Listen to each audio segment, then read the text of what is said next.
Hello and welcome to today's interview in the Crystal Mastery Conference. I'm Ashley Levy, the founder and educational director of the Love and Light School of Crystal Therapy and your host for the Crystal Mastery Conference. Today I am super excited because I am interviewing one of my most favorite authors in the whole wide world, the amazing Emma Mildon. And Emma is the author of the Soul Searcher's Handbook and the soon-to-be released Evolution of Goddess. And she's been featured by the Huffington Post and Mind Body Green. So Emma, thank you so much for being here with us today. Thank you for having me. I'm so excited. This is going to be fun. Me too. I was wondering, for those people who may not be familiar with your books, which I find hard to believe because the Soul Searcher's Handbook has been on my shelf just for ages. I love it. It's such a quick reference to so many different kinds of New Age and spiritual topics. But I was wondering if you could just introduce yourself to everyone and tell us a little bit about yourself and your spiritual path. Sure. So my name is Emma Mildon, obviously. I am the girl next door spiritualist. So all of my books are very down-to-earth, practical, take what you like and leave the rest, no rule approach to spirituality. And essentially I started writing from my own personal spiritual exploration. I guess I started reading books that I found really bossy and told me how I should live and what I should believe in and what should resonate. And I would get 3 pages in and throw the book away. So I bought a one-way ticket, traveled the world, got hit in the face with branches by a shaman in South America, learned how to read tea leaves, learned Reiki, learned crystal healing, astrology, numerology. And at the time didn't realize that I was actually researching my own reference book to be my own guide that I could share with everyone else wanting to learn how to be spiritual without all the BS and all the rules. And so that's how the Soul Searcher's Handbook came to be.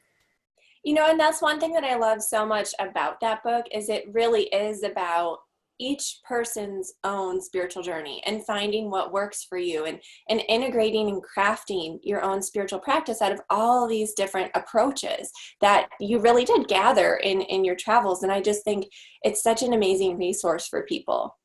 So I do want to dive into crystals in a moment, of course, but first I really want to ask you about something that has kind of been on my mind while I've been preparing for this interview. You often use this term spiritual activist to kind of describe those of us who are waking up and stepping more fully into our authentic spiritual selves. And I'm wondering, what does that term spiritual activist really mean to you? And why is that a phrase that has a lot of importance in your life? Yeah, I love that you're asking me this question because it is actually a window into my own personal spiritual evolution. So I used to call myself a spiritualist. I was a soul searcher. I was exploring all senses of spirituality, and it was very much me spirituality. It was about my meditation time. It was about my crystals. It was about my feng shui and exploring my little conscious world. Spiritual activist for me really kicked in when I wrote Evolution of Goddess, which is my next book, and I became activated in my consciousness. So I realized that while meditation is great, I wasn't going to change the world from my meditation cushion. I needed to get up and consciously be active every day and bring my spirituality to the table and help educate, inspire, and motivate the world around me to evolve with me. So that is my definition of a spiritual activist. It's someone who is spiritual and activated. Can I just say I adore you so much right now? I really do, because I think this is something that we all should turn to in one way or another, whether this is getting out and having tea or coffee with your friends and, telling them about your personal journey and inspiring and encouraging them to step out on their own, or if this is going out and doing some big, bold, beautiful thing like writing a book to inspire an amazing conference for everyone. Thank you. Look at what you're doing. This is totally what it's about, right? I mean, just putting ourselves out there and really fully stepping into this, and not just in a way that's self-serving. So love this so much. Love this idea. Good question, babe. That was great. Now I want to touch on crystals a little bit. So you have just such a diverse knowledge of kind of all things new age. So I'm wondering, in all your different explorations, how have you found crystals to kind of fit into all this, and how do you really like to work with your stones? So it's so interesting. I didn't realize that I had that I was a crystal junkie and gemstone addict until I actually wrote Soul Searcher's Handbook, when my editor told me that I was clearly favoriting crystals, and pretty much 90% of the book was about crystals. She was like, "This isn't a crystal book, Emma." So I naturally feel like crystals, for me personally, solve a lot of my issues. I find them like modern day stress balls. I hold them and I feel like there's a center point for whatever my issue might be, whether that's love and rose quartz, or whether I'm feeling like I need a bit of protection and it's onyx and obsidian, whether I'm dealing with maybe a toxic environment and it's just clear quartz to help clear my energy and space. There's literally a crystal for everything, and whether it's a placebo or what, I don't care. It makes me feel better and it helps get me through the day. So it's almost like a talisman, a beacon of hope for anything that I might be coming up against in that day. So that's crystals for me. So when you're picking one out, is it something that you just kind of tune in at the beginning of each day and listen to your intuition, or do you really are you consciously thinking about like what you have going on that day and kind of choosing one that you feel like will really resonate, or how do you pick that touchstone or talisman? It's a bit of a mix. So I'm a big believer in no routine but ritual. So I do have a ritual where I will pick something to get me through my day, but there's no routine. So it might not be at the same time every day. It might not be the same process. I'm not traditional like that. So sometimes I might spray my aura sprays that have crystals in them. Sometimes I might load my bra full of crystals, and other times I might just pop one in my pocket or put it next to my desk at work. Sometimes it's just whatever crystal catches my eye. As the day will go on, I'll be like, that's totally why that crystal caught my eye. I didn't realize that I was going to have brain fog today and just be sitting at my desk with the brain fart, not being able to focus. Or someone around me might be going through heartache, and I picked a rose quartz that day. Other times I'll be more aware of, I am feeling exhausted today. How can it already, only be 8 o'clock? I feel like it's bedtime already. I need a citron, or I need something to bring a little joy injection into my day. So I feel like, again, no rules. Every day you are a different person. Every day you need a different thing. Don't beat yourself up if you get into the car and you've forgotten your crystal. Doesn't make you a bad person. It just means you didn't need one that day. And I think you are more intuitive than you realize, and you do know what you need. So be playful and trust yourself and go where you're led, and that's really where the magic hides. I love what you just said. I think we can use that almost as a little mantra, a reminder, a ritual, not routine. Because I think so many of us get caught up in what we should be doing, that we aren't as present in the moment as we should be, and just allowing things to kind of flow more naturally. So thank you so much for sharing that. Yeah, and I totally agree. It's almost like we get beat up if we beat ourselves up if we haven't meditated for that day, or we haven't, but I think we do know what our body needs, and it can't be the same every day. We're not the same every day. So yeah, I just think let's all go easier on ourselves, people. That's good advice. Now I have one more crystal question for you that's really been on my mind, and because you have this diversity of knowledge of so many different topics, I was wondering if you ever have found ways to like combine your crystals with other things like aromatherapy or feng shui. You mentioned some crystal sprays, so maybe that's one way, but I'm just curious, in your own journey, if there are ways that the crystals kind of intermingle with some of these other spiritual techniques.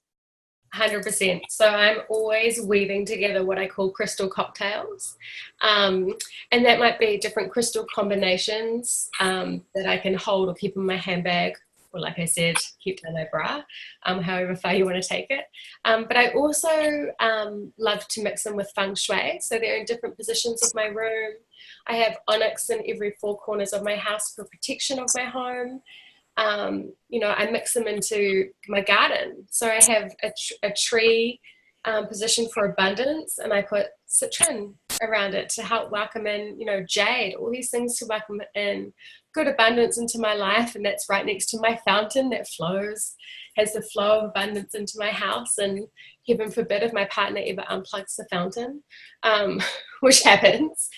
So yeah, I'm always finding different ways to weave together different spiritual aspects into my life, whether that's an aromatherapy spray or a drink bottle with a crystal on the bottom. Be careful, just don't drink them. Make sure you don't drink them. Or whether that's making combos or decorations to feng shui in my home. There is a million different ways you can approach adding different spiritual elements into your life. And I think finding the right combo for you is kind of half the fun. It's almost like you're a spiritual chef. You whip together different recipes, and yeah, it's part of the fun. Oh, that's such a great metaphor. I love that. Now, I want to switch gears and talk a little bit about your upcoming book, because after reading the Soul Searcher's Handbook, I am so excited for the release of Evolution of Goddess. And it is available for pre-order already, and it'll be released in July. But I'm just wondering, you know, how is this book different from your last? Because in a lot of ways, just from, you know, learning the little bit that I know about it from your publisher and online on the pre-order page, it sounds like this book is really like an evolution of yourself and your spiritual path, and an evolution of your writing, and an evolution of the concepts and ideas from the Soul Searcher's Handbook, with a very specific focus on activating divine feminine. Yeah. I mean, babe, you just summed it up. Soul Searcher's Handbook is basically the template for Evolution of Goddess. And you're right, it's the evolution, it's the next step. So I mentioned before that when I was doing Soul Searcher's Handbook, it was more about exploring my spirituality, and then I became a bit more activated. And so really, about 3 years ago, I was getting hot sweats and felt a violent urgency to write a book. I wanted to have a break after Soul Searchers. I was pretty exhausted, but it seemed the world had other plans. And I felt such a fire in my belly. It makes me emotional thinking about it, but I was really a mix of emotion and anger and urgency. I've never experienced anything like this. And I rang every publisher I could think of, trying to see who could print this book faster. It wasn't about money or it being prettier or reaching more people. It was about quick. It was about, oh my gosh, this needs to happen fast. As fate would have it, no publisher could do anything under 2 years, and that's pretty standard in the publishing industry, as you know. And I met a lady called Zena, and I loved that her name was Zena, and she had curly hair and was wild and stern and loving, and just the epitome of a balanced woman. And I signed with her, and she was very honest with me. She said it's going to take 3 years. And she kind of tried to tame my wildness, because I was wild. I was so infuriated that you know, I just felt like, I mean, when you get that soul niggle and you know that it's something that you need to do, it feels like it has to happen now. And patience isn't a virtue that I've mastered. I am so working on that. My goodness. So Evolution of Goddess started to be woven together, and it did need 3 years to stew and to steam away and bubble away. And in that time, I evolved in such huge leaps and bounds that I actually deleted the whole first copy of the book. I had finished. It could have gone to print. It would have been a next step of Soul Searcher's Handbook, and people would have read it. But in that time, I got almost like an initiation. And it's so silly, because as women, we don't need permission, but sometimes I feel like we just need someone to tell us, like, you are so much more than the this bubblegum spiritualist that writes about crystals, you know, like you have so much more to offer, and it's okay to take off your spiritual training bra and speak your truth and, you know, dive deeper. And so I did. So I deleted the whole book and deleted it from my trash can so I couldn't cut and paste anything, and Evolution of Goddess was born. And I feel like she wrote her own pages. I was just the messenger. I swear to you, these pages have a pulse. And if I could have known in my urgent, furious rage when I first started scribbling Evolution of Goddess, what would happen to the feminine in our society with Trump and marches and Oprah and Trump and marches and Oprah, I wouldn't have believed you at the time. So the fact that Evolution of Goddess is coming out in July of 2018 is perfect, and it gets me so emotional. There is something special about this book, and definitely something special in it for me, because I really did evolve with it. So I'm so excited for people who have maybe explored spirituality, dabbled, read a few books, gone to a few classes, kind of at a point where they're conscious in their day-to-day and really want to flip the switch in terms of activation. This is the next step. So the reason why Goddess was the theme was everything that was resonating with me 3 years ago was feminine, rise of feminine. It's happening. And sure it has. International Women's Day the other day. You know, so Evolution of Goddess is basically a way that you can find your archetype. It's evolved from, you know, the great archetypes from Dr. Clarissa Pinkola to Caroline Myss, who've done, you know, the wild feminine to the modern feminine. And I've stripped back the labels because that's the whole point of everything I write about, no rules, no labels. And we're looking at the archetypal energy. So, your goddess energy. So you'll be one of 5 elements, not 4. And the reason why there's 5 is because we have sun, water, air, earth, and moon. And moon is so important. I don't know how society ever thought we could have sun and not moon, the yin and the yang. So you will be one of those 5 energies. At any given time, your energy can change from day to day, month, year, whatever. And in that energy, you'll find goddesses that you can relate to with narratives and stories that will help get you through that day. Modalities of flowers and foods and oils and crystals that you can harness to help you get through that energy. And it's really about us teaching each other and ourselves that we have different phases, and in every different phase it's okay, and giving you the tools to help learn and grow and digest and dive deeper into what you might be experiencing or learning or feeling at that time. So Evolution of Goddess is my next book, baby, and I'm so excited for you all to read it. Thank you so much for just sharing your story about the birth of this book, because there are so many lessons, even just in your story. You having this really intense passion and desire and need to get these pages out. I think, you know, the universe knew that this project was going to take a few years, and it also knew that this book was needed right now. So for you to have this feeling 3 years ago, to me, is just such confirmation sometimes that the universe has a divine plan. It knows what's going on behind the scenes. We're just here to fulfill that and work out all the details. And so I think we're all so fortunate that you really listened to that and that you did get it down. And can I just say, from one author to another, how, and excuse me everyone, but how fucking brave you are for deleting an entire manuscript. Because I have to tell you, when you said that, I got goosebumps, because I don't know that I could do it. I would be so afraid. And then to double delete it and get it out of your trash, that there was no turning back and you were just fully tuned into this new evolution of what this had become. Like, I am in such admiration of that. That is so incredibly courageous. Yeah, thank you. I know it was, don't get me wrong, I was really pissy that day. I wasn't a nice person to be around.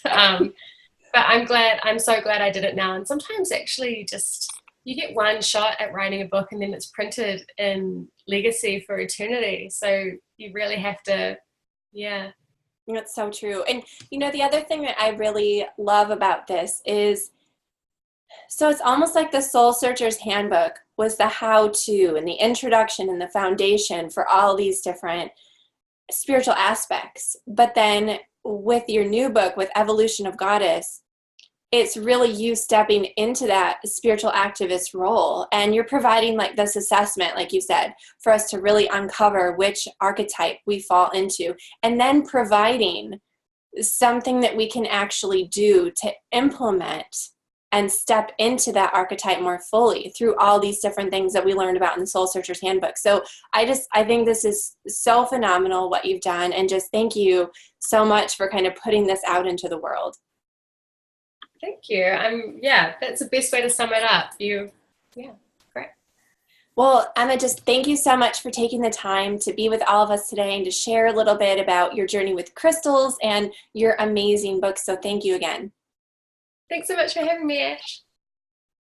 And thank all of you for tuning in to this interview in the Crystal Mastery Conference.